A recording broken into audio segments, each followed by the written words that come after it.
కూడికొనియున్నాము. సంఘ ప్రభో కూడికొనియున్నాము. తోడనుండెదననుచు నమ్ముచు దొడ్డదగుని పాద సన్నిధి కూడికొనియున్నాము. సంఘ ప్రభో కూడికొనియున్నాము.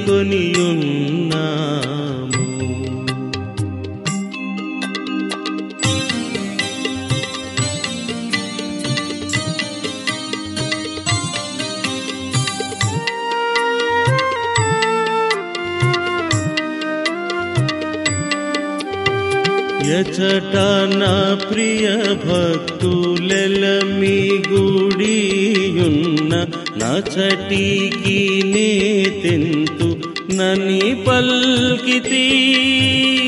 విచట నుండు మమ్ము వీక్షించి కృపచేత నిపుడు దీవించుమి. యేసు క్రీస్తు నాదా కూడికొనియున్నాము. సంఘ ప్రభో కూడికొనియున్నాము.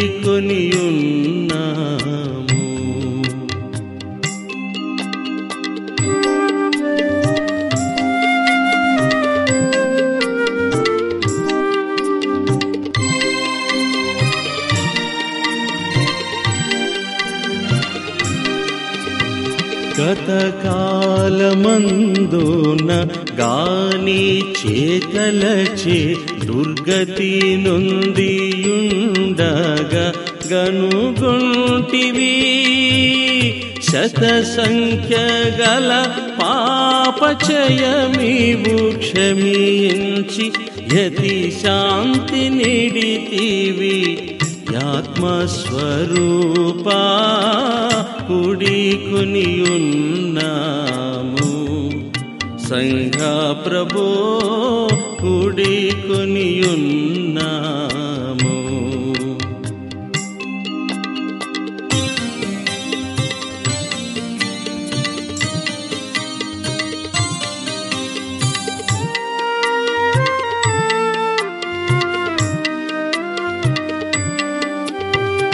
అమలుడనగునన్ను కారించుండనుచు నానాతిచ్చినాడ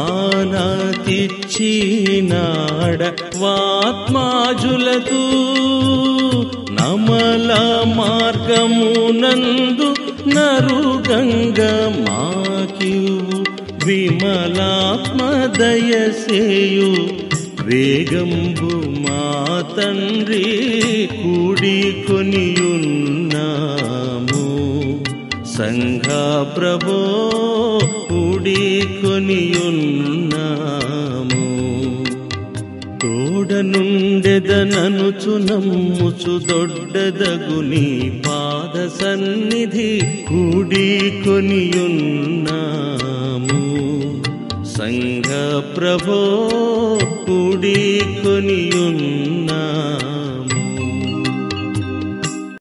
సువార్త 23:33. వారు కపాలనబడిన స్థలములకు వచ్చినప్పుడు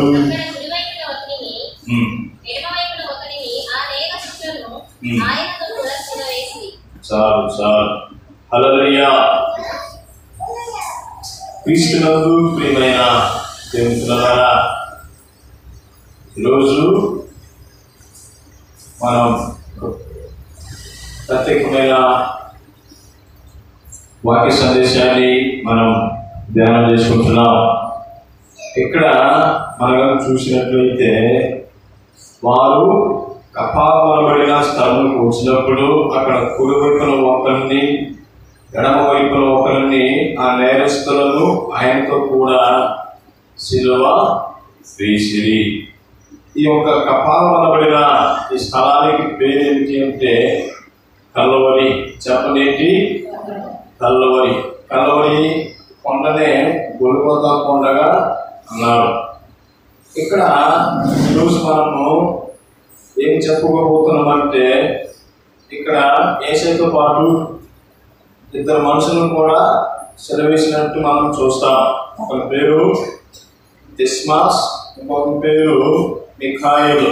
మిఖాయిలేమో చెడ్డ దొంగ, డిస్మాస్ అనే అతనేమో మంచి దొంగ. తండ్రి, ఈ రాజ్యం వచ్చినప్పుడు నన్ను కూడా ఈ రాజ్యంలో జ్ఞాపకం చేసుకుని చెప్పిన అతని పేరు డిస్మాస్.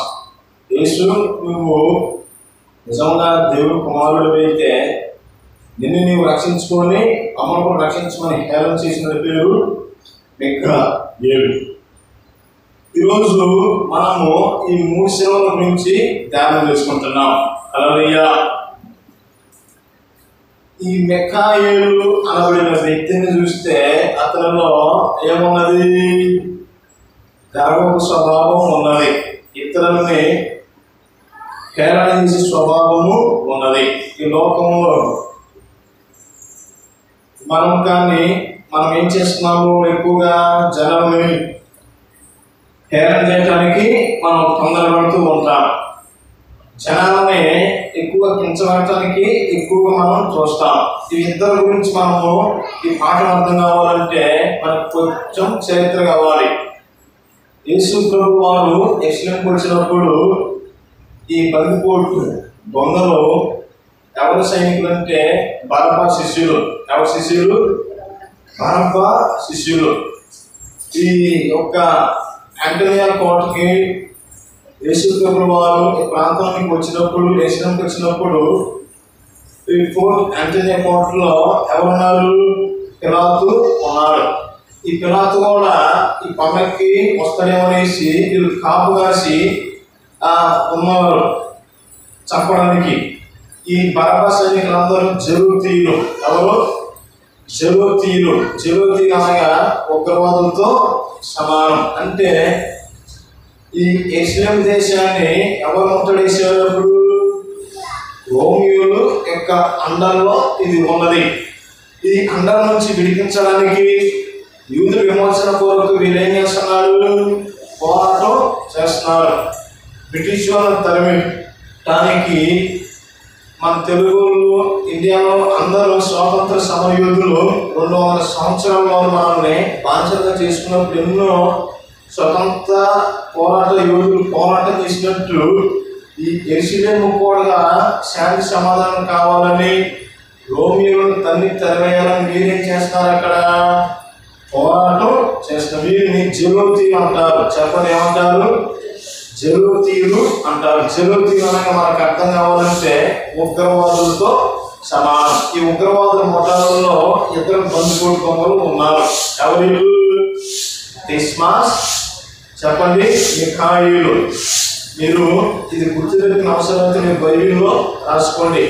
మన బైబిల్లో దీని గురించి లేదు, కానీ చరిత్ర గ్రంథాలలో ఇవన్నీ లిఖించబడి ఉన్నాయి. హల్లెలూయా. ఈ డిస్మాస్ అనేవాడు మంచి దొంగ. అయితే యెరూషలేములో ఎలా నేర్చుకున్నారనేసి మొత్తం సైనికులు పంపించినప్పుడు ఈ సైనికుల మీద వీరేం చేస్తారు? దాడి చేసినప్పుడు ఎక్కడ నుండి వాళ్ళు దాడి చేసిన వాళ్ళందరినీ పట్టుకొని చెత్తగొట్టేసి వారిని జైలు వేశారు. వారితో పాటు ఈ బరబ్బను కూడా జైలు వేశారు. అయితే దేవుని ద్వారా ఈ యేసయ్యని న్యాయం తీర్చిన తర్వాత ఈ 2 నేరస్తుల మధ్యలో యేసు ప్రభువును కూడా సెలవేశారు. ఒక మాటలో చెప్పాలంటే ఈ కపాలమనబడిన స్థలంలో ఎన్ని సెలవులు కానొస్తున్నాయి? మనకి 3 సెలవులు కానొస్తున్నాయి. ఈ 3 సెలవుల్లో నువ్వు ఈరోజు ఏ సెలవు వైపు చూడాలి అంటే యేసయ్య సెలవు వైపు చూసినట్లయితే నీకు రక్షణ అనేది కలుగుతుంది. హల్లెలూయా. ఇంతకుముందు వీరిని అరెస్ట్ చేసి యేసయ్యతో పాటు ఈ 3 ఇద్దరు కూడా ఏం చేశారు? ఈ ప్రాంతానికి తీసుకుని వచ్చి వారిని సెలవులు వేసినట్టు మనం చూస్తున్నాం. అంతకుముందు ఈ రోమా సైనికులు అట్లనే అక్కడ ఉన్న ప్రధానులందరూ యేసయ్యను హేళన చేసినట్లు చూస్తాం. కానీ యేసయ్య ఏమన్నాడు తెలుసా? తండ్రి, వీరేం చేయించున్నారో వీరెరగరు కనుక వీరిని ఏం చేయమని చెప్పాడు? క్షమించమని చెప్పాడు. ఆ కింద వచనమే ఈ మాట సెలవిస్తుంది. ఒకసారి చదువు 34వ వచనం. యేసు తండ్రి మీరేం చేయించున్నారో మీరెవరు కనుక చాలు. హల్లెలూయా. ఎందుకని ఈ మాట యేసయ్య చెప్పాడంటే అక్కడ శిల వేస్తుంది. అప్పుడు ఈ ఆకాశ మండలంలోనికి ఎవరు లేరు, దురాత్మ సైన్యాలన్నీ వెళ్ళి పరలోకంలో భూలోక ప్రజల మీద నెపాలు చెప్పడానికి లూసిఫరు మొట్ట వెళ్తున్నప్పుడు మిఖాయేలు దూత ఈ పరలోకం నుంచి భూమి మీదకి వారిని పడగొట్టడానికి వచ్చింది. ఎందుకని? సాతానుడికి యేసు ప్రభువు శిలవ ఎక్కేంత ఊరికే పరలోకానికి వెళ్ళే అవకాశం ఉన్నది. కానీ యేసయ్య ఎప్పుడైతే శిలువలో మరణించాడో అక్కడి నుంచి వాడికి పరలోకంలో ప్రవేశం లేదు, సాతానుడికి ప్రవేశం లేదు, వాడి అనుసరుడైన దురాత్మలకు కూడా ప్రవేశము లేదు. పరలోకం ఎవరికి ఉన్నదంటే మనకే ఉన్నది. హల్లెలూయా. ప్రకటన గ్రంథము 12వ అధ్యాయంలో ఉంటుంది. వారు యుద్ధము చేసి కానీ వారు గెలవలేకపోయి అక్కడి నుంచి వారి కింద పడిపోయి ఏం చేశాడు, వాడు భూలోక నివాసులు అందరి మీద వాడు ఏం చేస్తున్నాడంట, నెపాలు మోపుతాడు. అబద్ధం ఆడింది, ఇదిగో ఏమైనా బూతులు తిట్టింది, ఇదిగో ఆయన ఇదిగో ఈ పాపం చేశాడు, ఇదిగో అతను అక్కడ సిగరెట్లు తాగాడు, ఇదిగో ఆవిడ ఆమెకేసులు ఇచ్చింది, ఏమన్నాయి అట్ట వాడు ఏం చెప్తాడు, ఒకళ్ళు దూరి ఒకళ్ళలోకి పండేలు పెడతాడు, జగడాలు పెడతాడు. ఎట్లా భయంకరమైన నెపం మనుషుల్లో దూరి అక్కడ ఉన్న ప్రజలు ఉన్నారు, రోమా సైనికులు దూరిని, ఆ ప్రధాన యాజకులు దూరిని, యేసు నువ్వు దేవుని కుమారుడు అయితే కింద చూసుకోదా, నువ్వు దేవాలయాన్ని పడగొట్టి 3 దినాలలో జరుగుతున్నావుగా, ఏది శాతం కింద చూసుకుందామని యేసయ్యను తిట్టినట్టు అక్కడ మనం చూస్తాం. ఇతర దొంగలు కూడా తిడుతుంటే నవ్వుతున్నట్టు మనం చూస్తున్నాం. అయితే యేసు ప్రభువు ఏమని చెప్పాడు అక్కడ, తండ్రి మీరేం చేస్తున్నారో మీరెవరు వీరిని క్షమించమని చెప్తాడు. హల్లెలూయా. తండ్రి పిల్లగాడు ఏమని కోరుకుంటాడు, వాళ్ళు ఎప్పుడు ఎక్కడైనా సరే సేఫ్గానే ఉండాలని కోరుతాం. మన పిల్లల్ని వాళ్ళ కొడితే అనుకుంటామా? చెప్పండి, ఏం చేస్తాం? వెళ్ళి వారిని లాగి పెట్టాను వాడతాం, జగడ మీద పెట్టుకుని వస్తాం. అట్లనే వారి పిల్లల్ని కొడతానికి వెళ్ళినప్పుడు మన పిల్లగాడే మనం ఏం చేద్దామని వెళ్ళుకుంటే మనం ఏం చేస్తాం, కూల్గా అవుతాం. అట్లనే తండ్రి అయిన దేవుణ్ణి యేసయ్య మన పక్షాన్ని ఏమని కోరాడు, క్షమాపేక్ష కోరాడు. హల్లెలూయా. అయితే వీళ్ళలో 2 దొంగలు ఆయనని ఏం చేస్తున్నారంట, దూషిస్తున్నాడు. ఏమని దూషిస్తున్నారు? ఒకసారి 39వ వచనంలో మనం చూసినట్లయితే ఒక సువార్త 23:39 ప్రేలాడ వేయబడిన ఆ నేరస్తులలో ఒకడు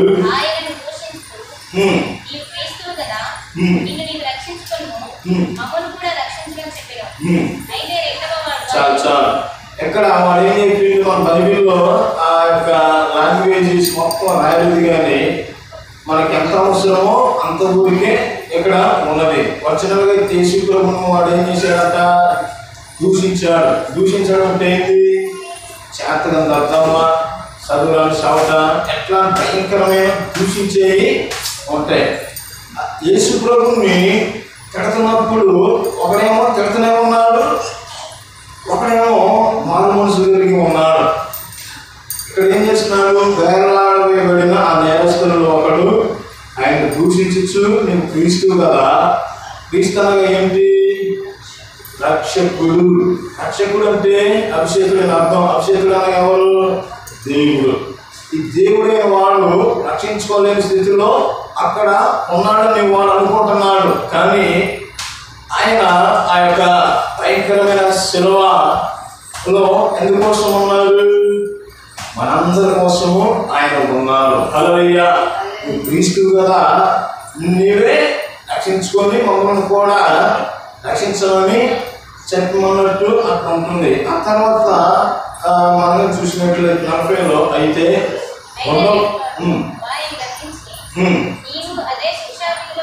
నీవు అదే శిక్ష విధిలో ఉన్నావు కదా, దేవునికి భయపడవా?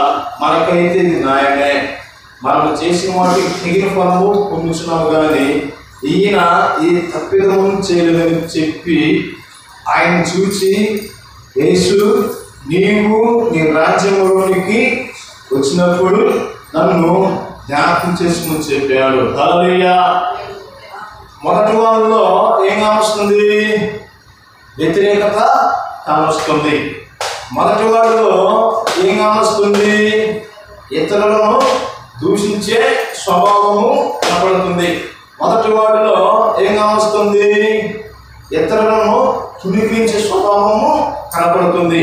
వాడు చేసిన పాపాలకు పశ్చాత్తాపం పడకుండా వాడు అదే స్థితిలో ఉన్నాడు, అదే వాత బతుకులో ఉన్నాడు, అదే గందరగోళ బతుకులో జీవిస్తూ కూడా ఏం చేస్తున్నాడు? ఇతరులని దూషిస్తూ ఉంటున్నారు. ఈరోజు చాలా మంది తమ తప్పిదం తెలుసుకోకుండా ఇది చేసా, ఇది సరి చేసుకో, ఇది చేసా, గోరు మూసుకో, ఇది చేసా, అది చేసా అంటాం. కానీ వాళ్ళు చేసిన మాత్రం వాళ్ళు ఒప్పుకోరు.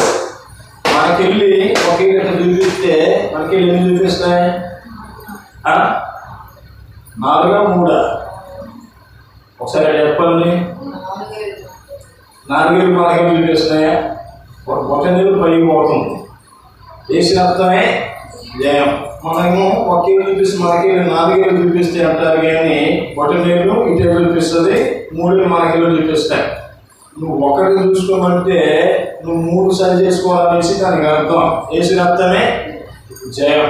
ఏసై కూడా అదే అంటాడు, నీ కంట్లో దూరాన్ని పెట్టుకొని ఇతర మనసులో నడుచుకునేయాలని చూస్తావా అనేసి అంటాడు. ఇక్కడ ఉన్న పరిచయాలు, ఈ శాస్త్రులు అందరూ వాళ్ళు చేసే తప్పిదాలు, వాళ్ళు చేసే పొరపాటు సరిదిద్దుకోరు. కానీ ఇతరులను ఏం చేస్తారంటారు? నిందిస్తాడు. అట్లా నిందించే వాళ్ళ పరిస్థితి ఏమైందో కాస్త ముందుకి చెప్తాను. మనము తప్పు చేసి తర్వాత ఆ తప్పు మనం ఒప్పుకోకపోతే మన మీదకి ఎలాంటి కీడులు, భయంకరమైన శాపాలు వస్తాయో మీకు వివరిస్తాను. యేసు రక్తమే జయం. ఈ మాటల పర్ఫార్మెన్సెస్ మాథ్యూస్ గారు చెబితే నేను విన్నాను. ఆయన ఒకసారి విజయవాడ దగ్గర వెళ్ళాడు. సువార్త సేవకి కొత్తలో వెళ్ళినప్పుడు బాగా మైకులు కట్టుకొని వీధిలో సువార్త చెప్తున్నాడు. సువార్త చెప్తుంటే ఒక వ్యక్తి వచ్చి తాగి మన అక్కడ బూతులు చేస్తున్నాడంట. నేను అర్థం తీసుకోండి. అయినా సరే ఆయన మనసులో ఏమనుకోకుండా అతను క్షమించాడంట. ప్రార్థన అయిపోయిన తర్వాత ఆయన కళ్ళన్నీ నీళ్ళు తిరిగారు. ఏమనే స్థితి, అయ్యా ఏది నాయన ఇది ఎట్లా అంటున్నాడు అనేసి ఎవరకుండా అతను క్షమించమని దేవుడు చెప్పాడంట. హల్లెలూయా. సరే అతను క్షమించిన అనేసి చెప్పేసి వెళ్ళాడు. ఈ తిట్టినోడు ఉంటాడు కదా, ఈ తిట్టినోడు ఏమైనా కోరి పనికి వెళ్తాడు. ఏ పనికి వెళ్తాడు? కోరి ఎంతమంది చూసేవాళ్ళు? అందరికి చూసే ఉంటాయి. అయితే ఈ కోరి పనికి వెళ్ళినప్పుడు, చదువుకుంటున్నప్పుడు ఈ కోరి అనేది పెద్ద రాతి కదా, అతను దిగేటప్పుడు కాలు సరి పైన నుంచి ఒక 2 స్తంభాలు లోతులో పడడంట. అక్కడ నుంచి దొరుకుంటూ వచ్చేసి ఒక చోట పెడితే ఒక కాలు దిగిపోయి, ఒకసారి నడుముకి, ఒకసారి తలగా దిగిపోయింది. చూడండి, దీనికి నిదర్శనం ఏంటి? దైవ సేవకులని ఎప్పుడు కూడా దూషించకూడదు. దైవ సేవకులనే కాదు, ఏ మనిషిని కూడా మనం దూషించకూడదు. నిర్నిమిత్తముగా అతను అంటే ఆ శిక్ష మనకే వస్తుంది, ఆ శాపం మనకే వస్తుంది. అదే స్థితిలో ఉన్నాడు. అదే స్థితిలో ఉండి కూడా ఏం చేస్తున్నాడు? ఒక దైవ సేవకుని నోటికి వచ్చినట్టు తిడుతున్నాడు. ఎలీషా గారి కాలంలో కూడా ఏం జరిగింది? ఎలీషా ఒక అతన్ని చంపిస్తే అతని రక్తం కుక్క నాయకుని. తర్వాత అదే కత్తి ఈ యొక్క పేరు యెజబెల్, క్షమించాలి, ఈ యెజబెల్ యొక్క రక్తానికి తర్వాత ఏం చేశాయి? కుక్కలో నాకే పైనుంచి ఆ అద్దంలో ఆ లిప్టిక్ ఈ హెయిర్ బూస్ట్ మొత్తం చేస్తుంటే బాణంతో కొడితే అక్కడి నుంచి కింద పడ్డప్పుడు తలకాయ చిట్లు పోయి పేరు బయటకు పడితే ఒక్కను కూడా నాగిపోయాయి. చూసుకోండి, ఇతరులను మనం ఎప్పుడు నిందించవద్దు. మిమ్మల్ని హింసించే వారి కొరకు ఏం చేయమన్నాడు యేసయ్యా? ప్రార్థన చేయమన్నాడు. మిమ్మల్ని శపించే వారి కొరకు ఆయన ఏం చెప్పించాడు? ప్రార్థన చేశాడు. నేను శపించే వారిని నేను శపిస్తాను, నిన్ను దూషించే వారు నేను ఏం చేస్తాను? శిక్షిస్తాను. శపించడం ఏంటో తెలుసా? నువ్వు ఎంతైనా సరే పనులు చేయి, లక్షల నీకు డబ్బులు ఉన్నా తినటానికి నీకు నోటుగాకి రావు. ఇంట్లో డూబెస్ పనుల నుండి ఏసీలు ఫ్యాన్లు కూలర్లు పెట్టుకొని పడుకున్నా నిద్రపడ్డం. అది శపించబడిన స్థితి. లక్షల డబ్బులు ఉంటాయి, దేవుడి మాట ఎండలో జ్యోతిషులు జాతకాలు బోటలు చెప్పి ఎవరు అంటారు. ఇది సంసారం నాశనం చేసుకునే వాళ్ళు ఉన్నారు, జీవితాలని కొనుక్కునే వాళ్ళు ఉన్నారు.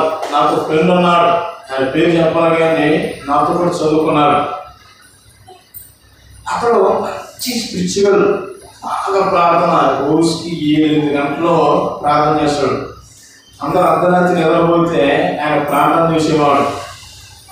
అలాంటి ఆయనకి ఏం జరిగింది? ఎవరో ఇతరులు చూసి ఇన్స్పైర్ అయిపోయి కట్టుకున్న భార్యని పిల్లల్ని వదిలేశాడు. నేను దేవుని సేవ పిలుస్తున్నాడు, మేము వదిలేసి దేవుని సేవ చేయమని చెప్పాడు. దేవుడు అది చెప్తాడా? కట్టుకోవడం వదిలేసి సేవ చేయమనేది అది వాళ్ళు ఎంత పరిశుద్ధుడైనా ఎన్ని కోట్లు వాళ్ళు పడగెత్తి మాటలు చెప్పినా వాళ్ళలో ఉండేది ఏంటంటే దెయ్యాలే. యేసు అర్థమే జయం. దేవుడు ఏం చేశాడు? కలిసి ఉండమన్నాడు. దేవుడు జత కలిస్తే మనుషులు వాళ్ళ ఆలోచనలకి వాళ్ళు అదే ఈ సిస్టమ్ అనుకుని వాళ్ళు ఏం చేస్తున్నారు? ఇప్పుడు కలిసి ఉండడంలో కూడా విడబడుతున్నారు. అతని మాటలకు అతను ఇన్స్పైర్ అయిపోయి పాపం కట్టుకున్న భార్యని పిల్లగాలను వదిలేసి వెళ్ళిపోతే ఇప్పటికీ అతని పరిస్థితి ఏమైనా తెలుసా? ఓట్ల మీద తిరుగుతున్నాడు, ఇందులో తిరుగుతున్నాడు. తర్వాత అతను ఎటు వెళ్ళిపోయాడు ఎవరు తెలియదు. ఇంకొకడు ఉన్నాడు, దేవుని సేవ చేయమంటున్నాడు, నా భార్య విడాకులు ఏమంటున్నాడు అనేసి భార్యకి బంగారం లాంటి భార్యకి ఏం చేశాడు? విడాకులు ఇచ్చాడు. నేను అబద్ధాలు ఎవరో చెప్తే నేను ఎన్నో నా కళ్ళారా నేను చూసిన దగ్గర నేను చెప్తున్నాను. నేను నా వివరణ ఎలా ఉంటుందంటే నా కళ్ళతో నేను ఐడెంటిఫై చేస్తేనే నేను నమ్ముతా. పక్కనలో ఇదిగో నీ గురించి అర్థం ఉన్నది, ఇవాడ ఎట్టన్నది మడిపోతే అడగడుతున్నాడు, అలాంటి చెత్త అంతా గాలి వెళ్ళిపోయింది, లేదా అడ్డమైతే తగల వెళ్ళిపోయింది. ఇలాంటి చెత్త మాటలు నేను విన్నాం. మనకి ఏదైతే మేలుగా ఉంటుందో, ఏదైతే మనకి అనుకూలంగా ఉంటుందో, ఎవరైతే మనకి పర్ఫెక్ట్ ఉంటారో వాళ్ళ మాటలే మనం వినాలి.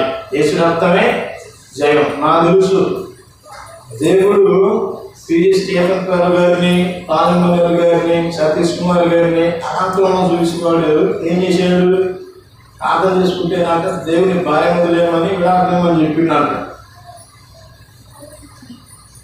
అతడు ఆ భార్య పాపం వెదగలాడిపోతున్నా సరే వదిలేసి అలాంటి చిన్న బాబుని వెళ్ళిపోయాడు. వెళ్ళిపోయిన తర్వాత ఏమైందో తెలుసా? అతడు మెంటలు చేసి పిచ్చివాడిగా రోడ్ల మీద తిరగడం ప్రారంభించాడు. అతని భార్యకి నిర్దాక్షిణ్యంగా విడాకులు చేసి ఏం జరిగింది? ఆవిడ ఇంకొక అతనితో వెళ్ళిపోయిందో మరి ఉన్నదో నాకేం తెలియదు, కానీ అతనైతే భయంకరమైన హాస్పిటల్లో జాయిన్ అయినట్టు నాకు ఇన్ఫర్మేషన్ ఎవరు చెప్తే విన్నాను. ఆ అబ్బాయి తమ్ముళ్ళు అన్నలు ఉంటారు కదా, వాళ్ళ ఆస్తులన్నీ వాళ్ళ అన్నదమ్ములు పంచుకొని అబ్బాయి మెట్రో చేసి చెప్పారు. ఇప్పుడు అతను ఎటు వెళ్ళిపోయాడో ఇప్పటికి తెలియదు. చెప్పులు మాటల వల్ల ఏమైపోయినాయి? సంసారాలు నాశనం అయిపోతాయి. అదే స్థితిలో మొత్తం ఇది కరెక్ట్ కాదు, ఇది కాదు, అది కాదంటే ఊరుకో. నేను పట్టిన 3 ఏళ్ళకి ఉంటాం. అదే స్థితి, పాపపు స్థితిలో ఉండి కూడా ఇతర మనుషుల్ని దూషిస్తున్నాడు. ఎవరి పేరేంటి చెప్పండి? మిఖాయిలు. ఏం పేరు? మిఖాయిలు. క్షమించకపోతే మనల్ని ఎవరైనా తింటానే, ఇదిగో నన్ను చాలా మంది తిడతారు, ఒక్క మాట కూడా అన్ను, మనుషులు ఒకే మాట క్షమిస్తా, వాళ్ళ గడిగే ప్రతిఫలం వాళ్ళకి ఖచ్చితంగా కలిగింది. మ్యాథ్యూస్ అన్నగారిని తిట్టినోడు ఏమన్నాడు? ఏమైపోయాడు? 3 ముక్కల కింద తిరిగిపోయి చచ్చిపోయాడు. యేసునాథమే జయం. తర్వాత ఇంకొక అర్థం ఉన్నాడు కదా, ఆయన యేసయ్య నోరు తెరిచాడా? చెప్పండి, నోరు తెరిచాడా? ఏమన్నాడు? తండ్రి ఏం చేస్తున్నారో మీరెవరో వీరిని క్షమించమని చెప్పాడు. హల్లెలూయా.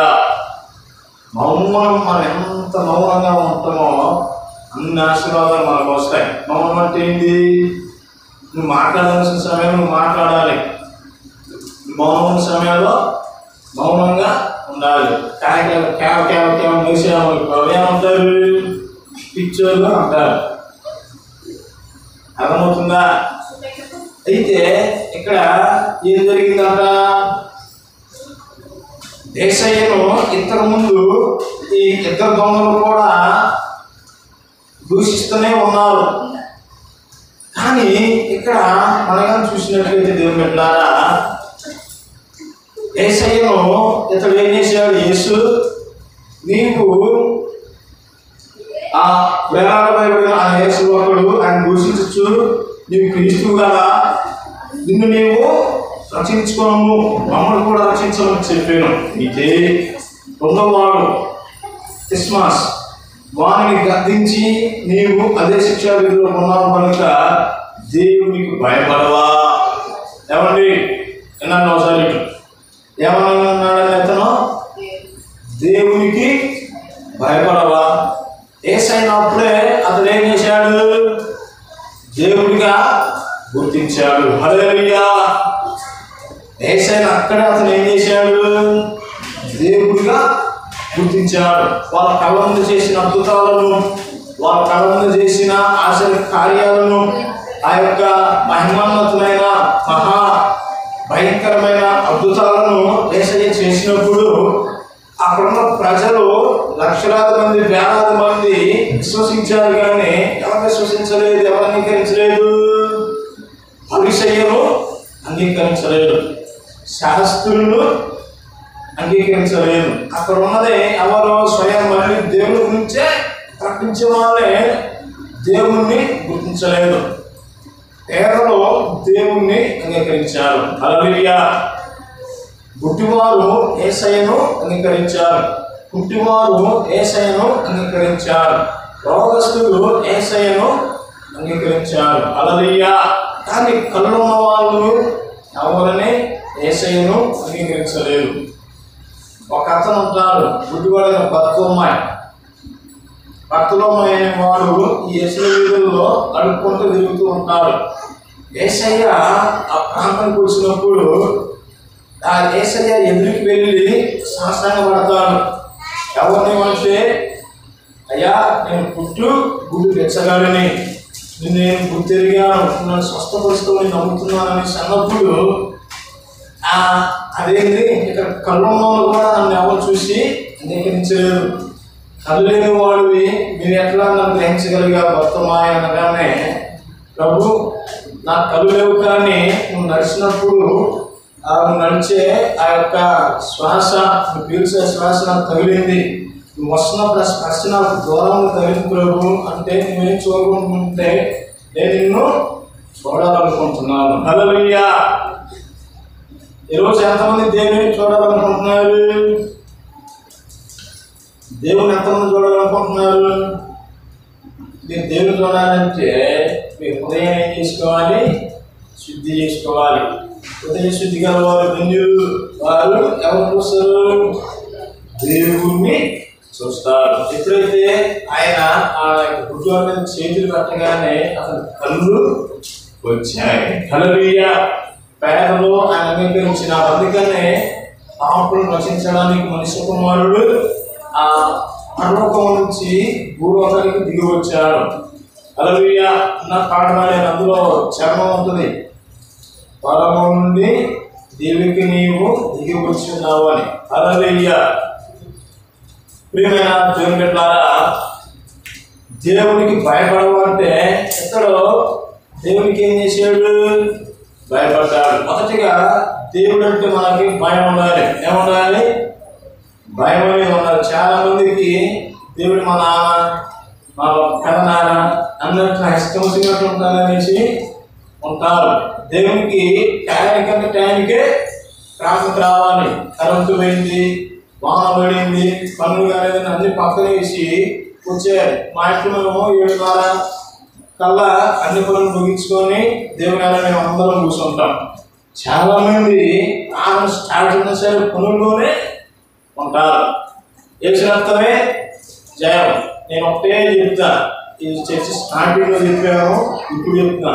దేవుని భయం మనకు ఉంటే సమయానికంటే ముందుగానే ఉంటాను. ఏసురక్తమే జయం. ఆ తర్వాత మీ హృదయాలను మీరు పరిశీలన చేసుకోవాలి.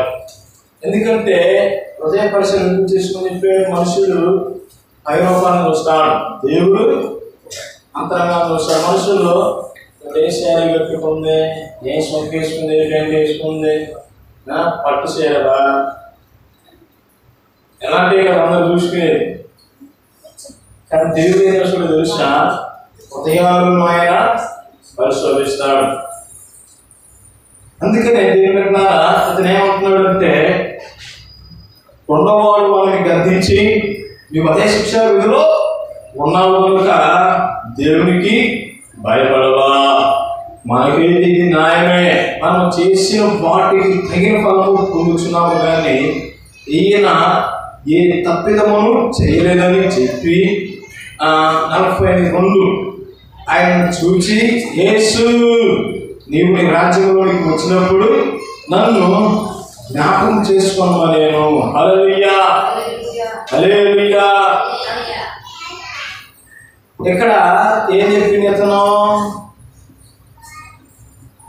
యేసు అనేసి పిలిచారు. యేసు అనే మాటకు అర్థం ఏంటంటే రక్షకుడు. చెప్పండి, రక్షకుడు. యేసు అని పిలిచినప్పుడు రక్షకుడు అనేసి అర్థం. అంతకుముందు దేవుడిగా ఆయన పిలిచాడు, దేవుడికి నీవు భయపడవా. తర్వాత అతనిలోకి ఏమొచ్చిందంట? పశ్చాత్తాపం వచ్చింది. ఏమొచ్చింది? పశ్చాత్తాపం వచ్చింది. యేసయ్యను చూచాడు, అతనిలోకి ఏమొచ్చింది? మారు మనసు వచ్చింది, పశ్చాత్తాపం వచ్చింది. దూషించేవాడు కూడా పశ్చాత్తాపుడే అతడిని క్షమించమని వేడుకున్నట్లు మనం చూస్తాం. హల్లెలూయా. ఈరోజు దేవుని యొక్క పశ్చాత్తాపం నీలోకి వచ్చినట్లయితే నువ్వు ఇతరులతో సారీ చెప్పనవసరమే, అడిగిన అవసరమే లేదు. నీకేమివే వాళ్ళకి సారీ చెప్తావు. అర్థమవుతుందా? నీకు తెలుసా చెప్పానో లేదో ఇంకోసారి చెప్తాను, గుర్తు వచ్చింది. క్రిస్మస్ టైంలో ఇక్కడ పిల్లలకు డ్యాన్స్ నేర్పిస్తున్నారు. ఒక పిల్లగాడు వచ్చి బాగా చేశాడు. వాడు ఎక్కడ ఉన్నాడు బాబు? నాన్నగారు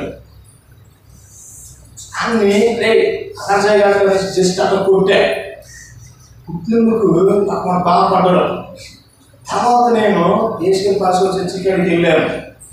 వెళ్ళి ప్రార్థన జరుగుతుంది. ప్రార్థన మనిషి అసలు బాగా అసలు బాగా వాళ్ళు ఎందుకు కొట్టాడు. అబ్బాయి ఏం చేశాడు అని కొట్టే బైబిల్ పేపర్ వాళ్ళకి ఎత్తేసి ఇక్కడికి వచ్చి ఎక్కడ వెళ్ళి పాపం ఆయన చిన్నపిల్లలందరూ ఎత్తించి తప్ప బయటకు వచ్చిన తర్వాత 10 రూపాయలకి కుడిపెట్టి అరే నేను ఇక్కడ కొట్టాను సారీగా రికార్డు చేయగలిగే అని చెప్పిన తర్వాత మనసు ప్రశాంతంగా ఉన్నారు.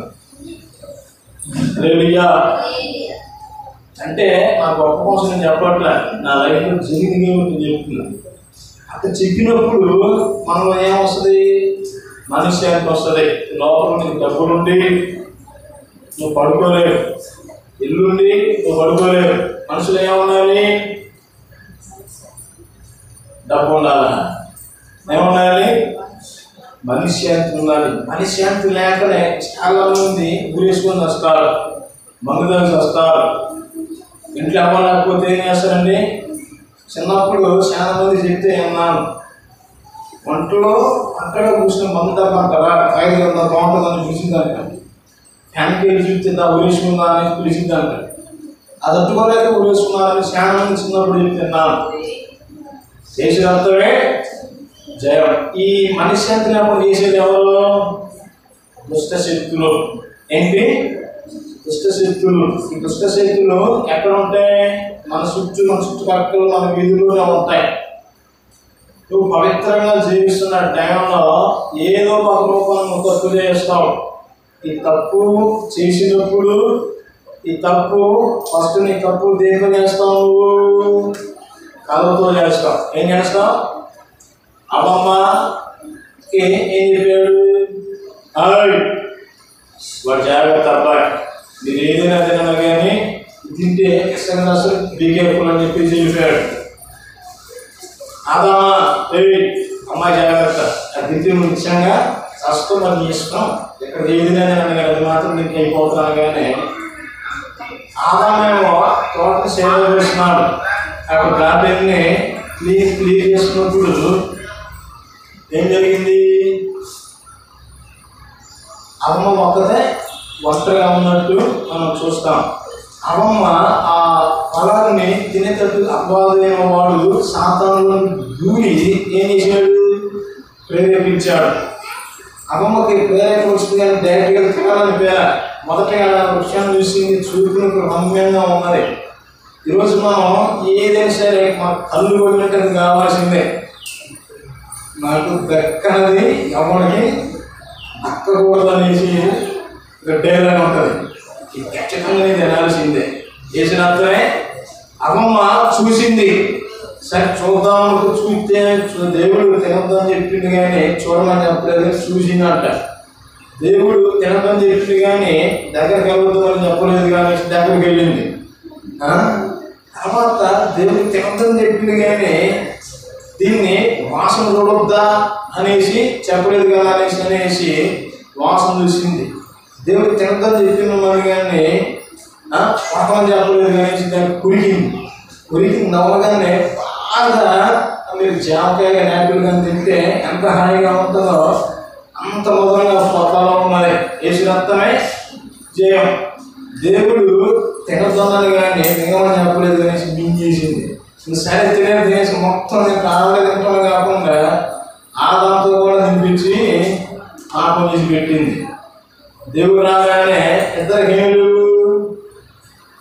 భర్తలు నగ్నంగా ఉన్నారు. ఆదులు చుట్టుముట్టుంటే అప్పుడు దాకా వారికి ఏసీలు జరగాల్సిన వాళ్ళు ఎండకి ఉండేసరికి ఏమైపోయింది?